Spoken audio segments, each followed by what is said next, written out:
Bonjour à toutes et à tous, nous sommes le 21 avril 2024 pour un nouveau rapport de situation hebdomadaire. Je tiens à vous avertir que la semaine prochaine, il n'y aura pas de site web, je serai en déplacement et donc dans l'impossibilité technique de filmer le rapport de situation. Celui-ci est assez chargé et donc malheureusement le prochain le sera certainement encore plus. Je m'en excuse, mais l'actualité est très chargée. Je vais essayer de vous faire tout ça de manière assez synthétique. Sur le plan militaire, durant la semaine écoulée, l'armée russe a continué à avancer un petit peu partout sur le front, entre autres au sud-ouest de Donetsk où elle a pris le village de Novo-Mikhailovka. On a même des images qui ont été filmées par le groupe tactique d'assaut des Tigres de la 155e brigade de marine de la flotte du Pacifique, qui a donc hissé le drapeau russe sur le clocher de l'église du miracle de l'archange Michel à Novo-Mikhailovka.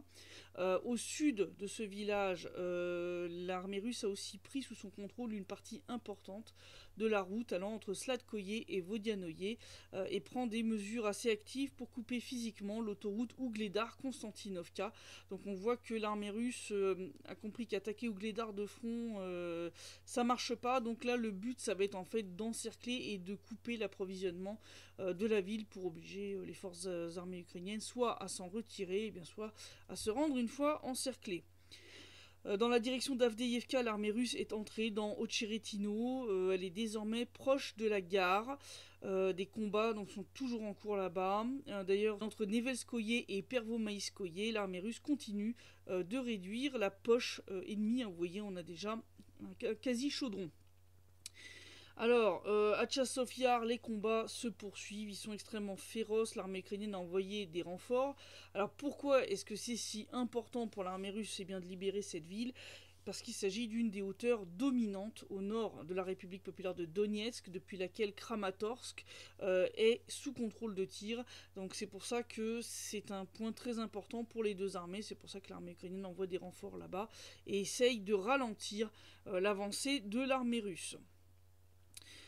Puisqu'on parle des forces armées ukrainiennes, malheureusement, ils continuent de bombarder tant la République populaire de Donetsk que les autres régions russes frontalières, y compris avec des drones FPV ou kamikazes contre des cibles purement civiles. Le 15 avril, on a eu un drone FPV ukrainien qui a frappé un camion-citerne à Gorlovka, tuant le chauffeur. Le 19 avril, les forces armées ukrainiennes ont attaqué le centre de Gorlovka, toujours, cette fois à coups de HIMARS. Ils ont tiré 2 roquettes sur le bâtiment de l'hôpital numéro 2 et la station de transfusion sanguine. Le bâtiment de la station de transfusion et de nombreux équipements ont été gravement endommagés et dans l'hôpital lui-même, presque toutes les vitres ont été brisées. 10 personnes ont été blessées à des degrés divers de gravité. Dans la région de Belgorod, 2 civils ont été tués lors d'une attaque des forces armées ukrainiennes. Ils ont envoyé là encore des drones qui ont largué 2 engins explosifs sur une maison du village de Poloz. Une femme qui avait été blessée par le premier largage, elle avait une fracture du fémur, et l'homme qui s'occupait d'elle sont décédés. Une autre personne a pu s'enfuir de la maison en feu au dernier moment. Et le 20 avril, on a une femme enceinte qui a été tuée et 3 autres personnes blessées lors du bombardement d'un village de la région de Belgorod par l'armée ukrainienne. L'habitante du village de Novaya Tavojlanka marchait dans la rue lors du bombardement. Elle a été grièvement blessée avant d'être hospitalisée, mais malheureusement, elle a succombé à ses blessures ainsi que le bébé qu'elle portait. Le bombardement a également endommagé 12 maisons et 2 voitures. Voilà. Les forces armées russes, de leur côté, poursuivent leurs frappes quotidiennes contre les cibles ukrainiennes militaires ou énergétiques. Ça touche à peu près toutes les régions. Alors à Tchernigov, on a eu 2 frappes sur un hôtel et puis sur un autre bâtiment qui ressemble à une école. En tout cas, Zelensky a hurlé au fait que c'était une cible civile, sauf que les photos prises sur place montrent que non. Un des gars qui est évacué sur une civière, il a clairement des chaussures militaires. Et dans le bâtiment même, on voit les fameux lits militaires superposés, typiques des bases militaires. À Konstantinovka, pareil, ils s'étaient installés dans une école. Les soldats ukrainiens, bon, bah, ils se sont fait pulvériser là-bas. On a une centrale électrique dans la région de Kharkov qui a aussi été touchée. Une base aussi à Slaviansk qui, là aussi, été installée hein, dans une infrastructure civile. Là, par contre, s'y trouvaient des mercenaires français. Donc là, il y a eu quelques pertes parmi les mercenaires en question. À Odessa, alors la Russie a frappé un certain nombre d'installations militaires. Alors semble-t-il entrepôt de munitions et sûrement un stock de carburant lubrifiant, hein, parce que bon, Kiev a bien sûr prétendu que c'était des silos à grains qui devaient partir pour l'Afrique. Alors la Russie c'est une méchante qui affame les Africains. Bon, sauf que vu de la tenue des pompiers qui sont en train d'éteindre l'incendie, et de la façon dont ça brûle, c'est tout sauf des céréales. Hein. Non, non, non, non. Tu voyais des céréales flambées comme ça. Hein, heureusement que les Africains n'ont pas mangé ça parce que ça aurait été quelque peu indigeste.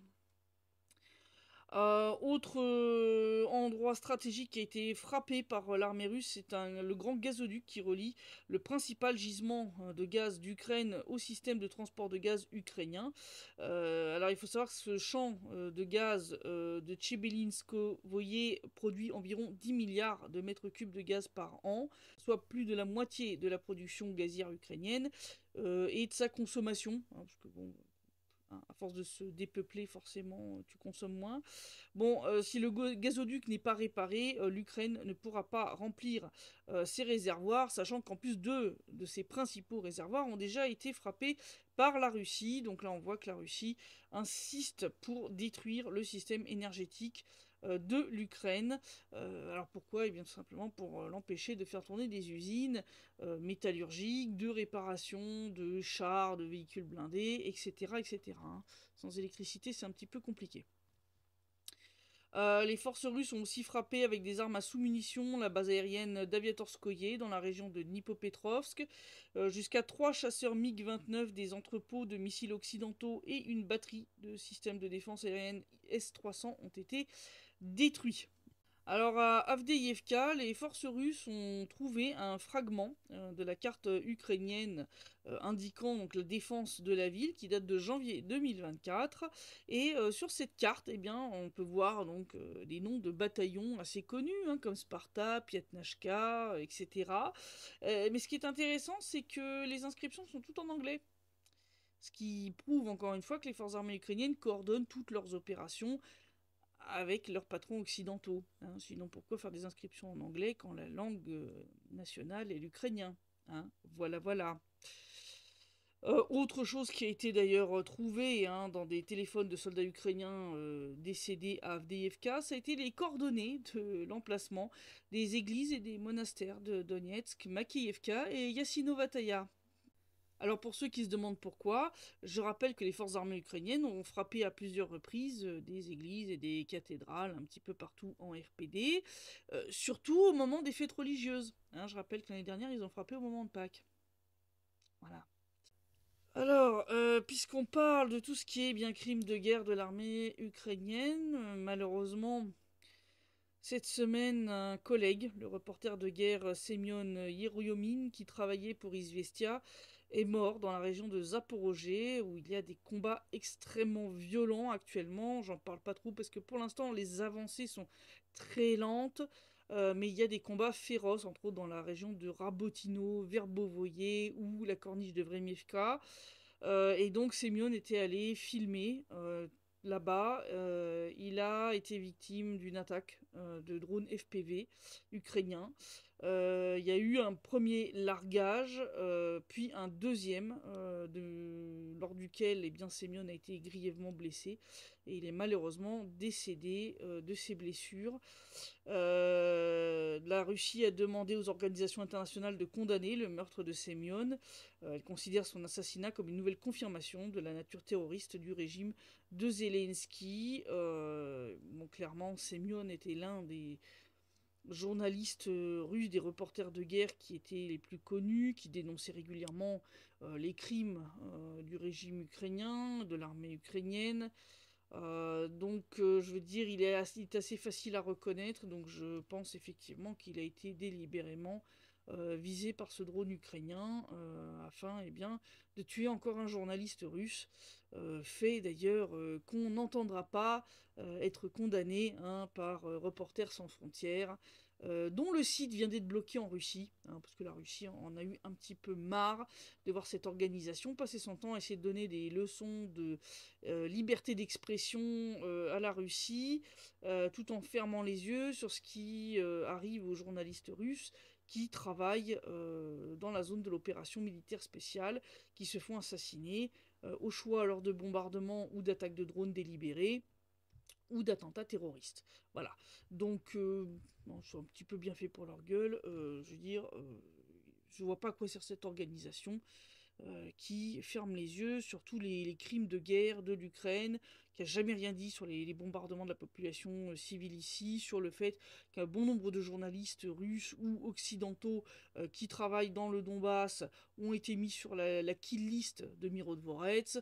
Donc je veux dire, voilà. Restez entre vous, puisque vous y tenez. Et puisqu'on parle un petit peu d'organisations internationales qui ferment les yeux sur certaines choses, on va parler du régiment Azov et de la France. Puisque cette semaine est paru un article surréaliste dans Ukrainskaya Pravda, dans lequel Denis Prokopenko, qui est commandant du régiment néo-nazi ukrainien Azov, je rappelle, organisation terroriste interdite en Russie, il est là en train de chialer et de se plaindre que les États-Unis ont placé son unité sur la liste de celles à qui il est interdit de fournir des armes, du financement ou des entraînements payés par les fonds américains. Pourquoi? Eh bien tout simplement parce que ce régiment est justement néo-nazi, un petit point qui pose problème en matière de communication pour Washington depuis 2017, date à laquelle cette interdiction est entrée en vigueur. Alors, dans l'article, Prokopenko se plaint en disant que c'est pas juste, ou un gna-gna, c'est pas vrai tout ça, que les médias occidentaux qui relayent ça, en fait, ils ne font que relayer la propagande russe, qui prétendument n'aurait pas réussi en 10 ans à prouver qu'Azov c'est des néo-nazis. Bon. Je rappelle que avant qu'ils changent leur logo pour essayer de faire un petit whitewashing des familles, les mecs avaient quand même le symbole de la Waffen-SS Das Reich en guise de logo. Mais à part ça, c'est pas des néo-nazis. Ils ont des svastikas, des portraits d'Hitler, des aigles du Troisième Reich et j'en passe, et des meilleurs tatoués partout sur le corps, mais c'est pas des néo-nazis. Alors, il y a un proverbe qui dit que si ça ressemble à un canard, que ça marche comme un canard et que ça fait coin-coin comme un canard, c'est un canard. Quand ça ressemble à un néo-nazi, que ça porte un chevron issu d'une unité de la Waffen-SS, que ça porte des tatouages de symboles nazis et que ça tend le bras droit pour faire des zigzags à tour de bras, c'est des néo-nazis. Oui, oui, Denis, oui. Alors, si ça pose assez de problèmes à l'image publique de Washington pour les pousser à ne pas, en tout cas officiellement, armer cette unité. Ça va pas déranger la France, par contre. Non. Macron a fourni des canons TRF-1 de 155 mm au régiment Azov, comme le prouvent ces deux postes, datés de l'été 2023, issus de la chaîne Telegram officielle du régiment Azov, désormais renommé 3e brigade d'assaut. Je remercie d'ailleurs Guillaume, qui m'a envoyé l'information et les liens.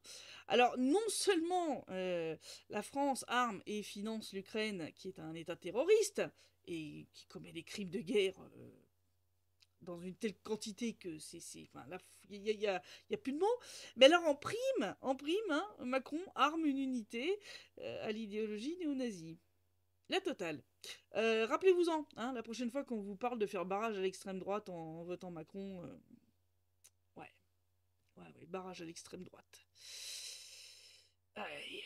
Et puis je vais maintenant revenir sur l'affaire Russell Bentley, alias Texas, ce volontaire américain qui était arrivé dans le Donbass en 2014, d'abord pour combattre, puis qui s'était principalement engagé dans un travail journalistique et humanitaire.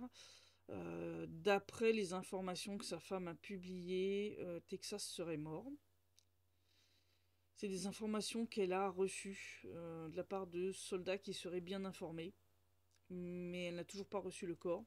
Donc on n'a pas de faits concrets ou tangibles Pour étayer ça, bien que je pense que Lyudmila n'aurait pas dit ça si elle n'était pas sûre à 100%. Elle est passée au comité d'enquête russe pour leur remettre tous les éléments dont elle disposait et faire son témoignage. Donc on attend maintenant impatiemment les résultats de cette enquête. On est plusieurs journalistes et personnalités russes à avoir exigé une punition exemplaire, y compris si les coupables sont peut-être des soldats russes. Donc ça a quand même choqué beaucoup de gens ici, ce qui s'est passé. On comprend toujours pas ce qui s'est passé, pourquoi.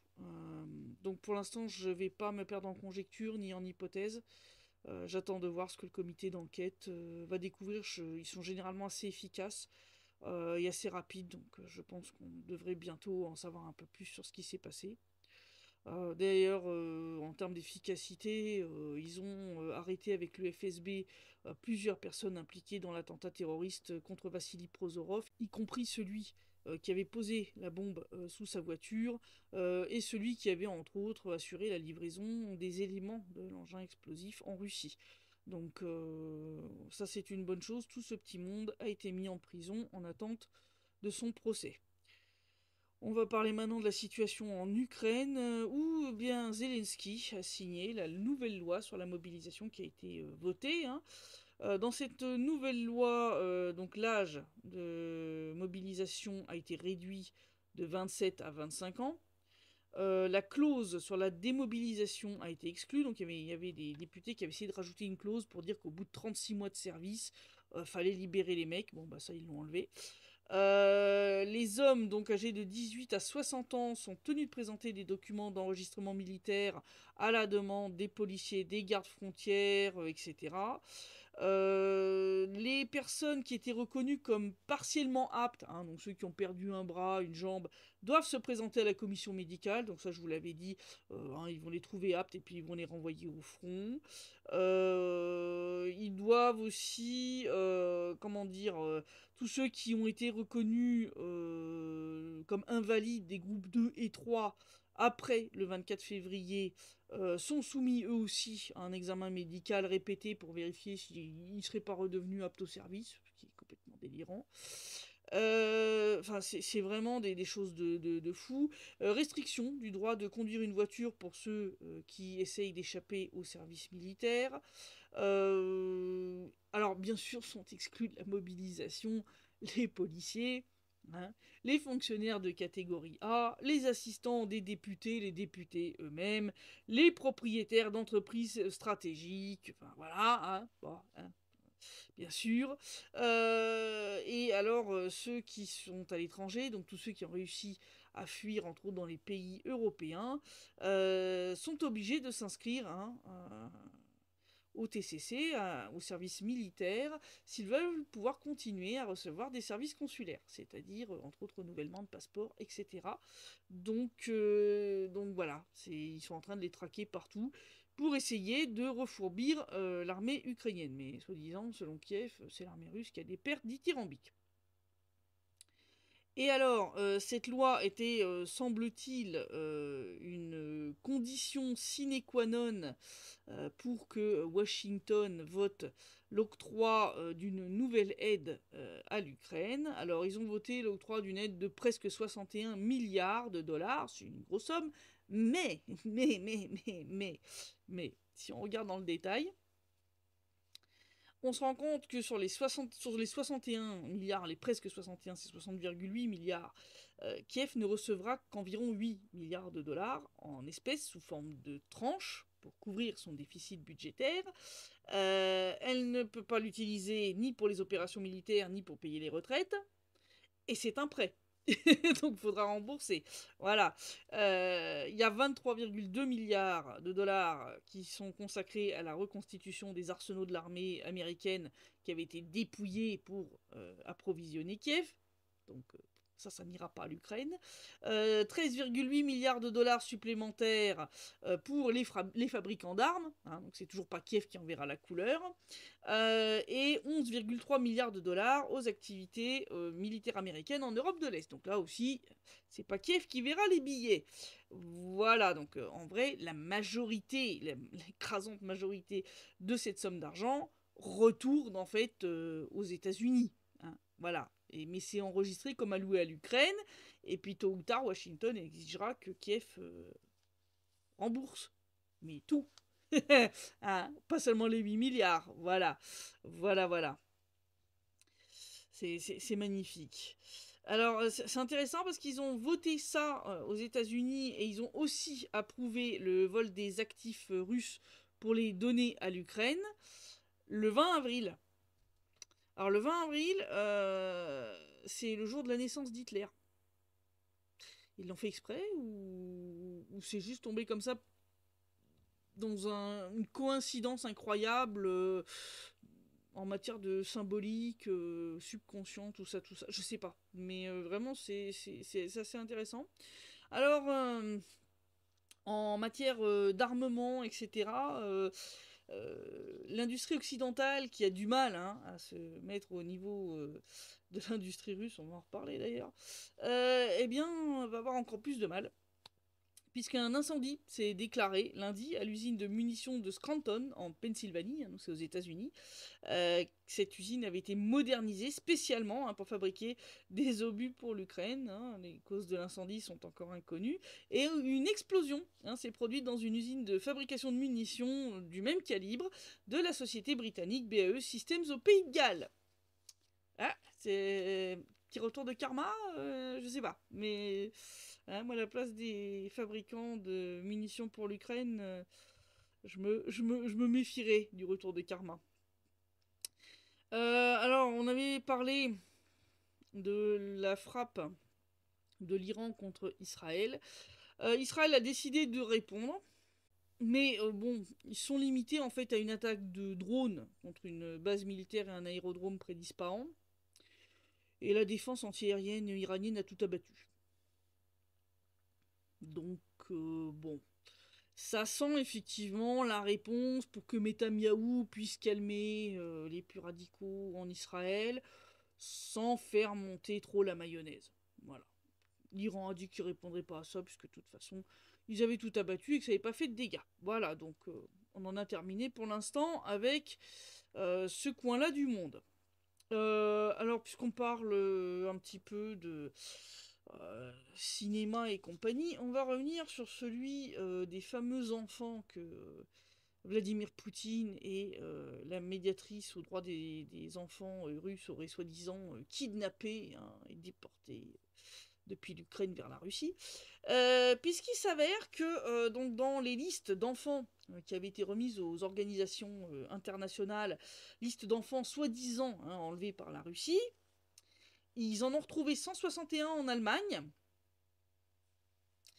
et la plupart sont entrés en Allemagne avec leurs tuteurs légaux, c'est-à-dire leurs parents ou grands-parents pour ceux qui sont orphelins, etc.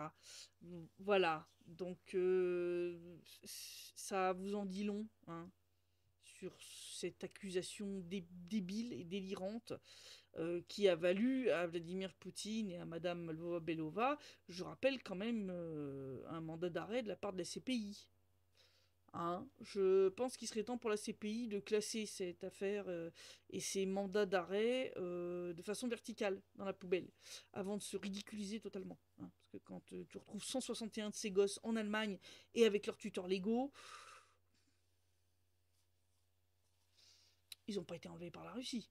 Voilà. Donc c'est du grand n'importe quoi. Voilà. On va passer à l'économie. On va parler entre autres des BRICS. puisqu'il y a plusieurs projets là, qui ont été lancés. Entre autres, Vladimir Poutine a ordonné au cabinet des ministres et à la Banque centrale de Russie de préparer des initiatives pour créer une bourse des produits agricoles en coopération avec les pays des BRICS. Propositions qui doivent être présentées avant le 1er juillet de cette année. Et les BRICS envisagent aussi de créer une plateforme réunissant les systèmes financiers des pays membres, le futur dispositif BRICS Bridge, pour eh bien, créer en fait une plateforme de paiement numérique. Il faut savoir que les BRICS ont déjà créé une chaîne d'échange d'informations entre leurs banques centrales, mais là, ça irait effectivement plus loin pour améliorer le système monétaire international. Donc, on continue la dédollarisation du monde à marche forcée.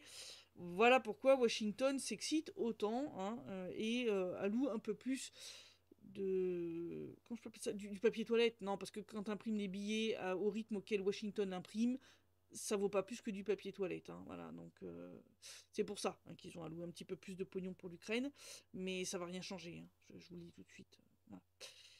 Alors, pendant ce temps-là, à Kiev... Alors, est-ce que quelqu'un, s'il vous plaît, pourrait dire à LCI que ma section pendant ce temps-là à Kiev n'est pas un concours de conneries avec un prix à la clé? Non, parce que là, c'est de pire en pire ce qu'ils nous sortent. Hein. Là, on a eu donc Hélène Blanc, présentée comme politologue et spécialiste de la Russie et de l'URSS, hein, qui nous a sorti qu'elle ne sait pas d'où sortent les dizaines de chars et de blindés de l'armée russe qui s'apprêteraient à attaquer la région de Kharkov. Je vous passe la vidéo. Et il insiste sur le fait que, avec le printemps, avec le beau temps qui revient, les chars peuvent se déployer. L'ennemi tente de percer nos défenses à l'aide de dizaines de chars et de véhicules blindés de transport de troupes. C'est facilité par le temps chaud et sec qui a rendu la plupart des zones ouvertes accessibles aux chars. D'où viennent ces chars si nombreux ? Écoutez, alors là, je ne sais pas. Honnêtement, je ne vois pas bien d'où ils peuvent venir. Vous parlez des Russes, là, ou des Ukrainiens? Les Russes, bien sûr. Des Russes. Alors, bon, je pense qu'ils sont livrés par leurs amis, leurs alliés. Enfin, je pense que les Chinois n'y sont pas pour rien. Malgré qu'ils disent toujours qu'ils sont pour la paix, moi, j'y crois qu'à moitié. Vous savez, il y a les attitudes, il y a les apparences et la réalité toujours dans ces pays-là. Donc, je pense qu'il y a des chars qui viennent peut-être de la Corée du Nord, qui viennent peut-être de l'Iran, et peut-être d'ailleurs, mais le problème, c'est que nous sommes à court de chars pour les Ukrainiens. C'est ça qui est terrible. Alors, bien sûr, on va en fabriquer, mais il faut du temps, beaucoup de temps. Donc, Hélène Blanc nous sort que ces chars et ces blindés seraient fournis par la Chine et par la Corée du Nord, parce que sinon, elle voit pas d'où ils sortent. Alors, Hélène, t'as pas l'air d'être au courant qu'il y a quand même une importante industrie militaire en Russie, hein, avec plein d'usines, hein, comme celle d'Uralvagonzavod, par exemple, qui produit des chars d'assaut, environ 1500 à 2000 en 2023. Hein, c'est pas mal. Produisent aussi le Terminator et d'autres véhicules blindés. Alors là, on est entre 2000 et 2500 par an l'année dernière. D'ailleurs, là, la Russie a relancé la production des chars TR-80 et des moteurs qui vont aller dans ces mêmes chars, hein, production qui avait été arrêtée. Alors, d'ailleurs, si on regarde les chiffres, hein, de Global Firepower 2024, je rappelle site américain, donc pas du tout pro-russe. Hein. Si on regarde les chars, la Russie en a 14 777 et les véhicules blindés 161 382. Hein. Donc quand on regarde ces chiffres, on comprend que bon, Moscou n'est pas vraiment en pénurie de chars et de véhicules blindés. D'ailleurs, pour les chars, la Russie est numéro 1 au monde. Hein. Très loin, d'ailleurs, devant la Corée du Nord ou la Chine, hein, qui ont 3 fois moins de chars que Moscou. Donc je vois pas pourquoi Moscou aurait besoin de l'aide de Pékin ou de Pyongyang. Dans ce domaine, je vois pas. Si on regarde même par rapport à 2023, on voit même que la Russie a plus de chars et de véhicules blindés en 2024 qu'en 2023. Hein. C'est-à-dire que les chars, on est passé de 12 566 à 14 777. Et pour les véhicules blindés, on est passé de 151 641 à 161 382. Voilà, et ce, malgré les pertes de matériel sur le terrain. Ce qui veut dire que non seulement les usines russes arrivent à compenser les pertes, mais qu'elles produisent même des surplus, tu vois. Donc, le nombre de matériel augmente. Voilà, je rappelle que d'ailleurs en 2023, la production de systèmes de lance-flammes lourds, hein, les fameux TOS 1, TOS 1A et TOS 2, donc les Soltsepiok, etc., cette production a été multipliée par 2,5 en Russie l'année dernière. Voilà, les équipes travaillent H24, d'accord? Ils font les 3-8. Bon, alors quand on voit c'est ça, et puis les âneries que nous sort Hélène Blanc, moi je me demande en quoi cette nana est experte de la Russie et de l'URSS. Alors, on a un lecteur qui a été fouillé, hein, parce que donc on nous dit qu'elle a fait une thèse à ce sujet, et il a trouvé la fameuse thèse d'Hélène Blanc, je le remercie beaucoup. Hein, voilà, alors ce qui fait d'elle une experte, c'est sa thèse sur la chanson soviétique contemporaine, thématique et société. Ah ouais, ouais là tout s'explique. Ouais. Non, Hélène Blanc est autant experte en armement russe que moi je suis experte en danse ou de mourte, quoi. C'est. Voilà. Non, mais quand je vous dis que vous avez vraiment des experts bidons sur les plateaux TV français, ah là ça va loin quand même, hein. On vous sort une nana qui a fait une thèse sur la chanson soviétique contemporaine pour vous parler armement russe en 2024, quoi. C'est chaud là quand même, hein. C'est très très chaud. Bref. Donc voilà, hein, ça vous rend un petit peu compte du niveau de ce que vous avez en niveau. Arrêtez de regarder les chaînes de télé françaises, vraiment, ça vous crame les neurones. Bref, donc voilà la situation. Donc, comme je l'ai dit en début de Sitrep, il n'y aura pas de rapport de situation la semaine prochaine, et je vous retrouve donc dans 15 jours, et d'ici là, prenez soin de vous.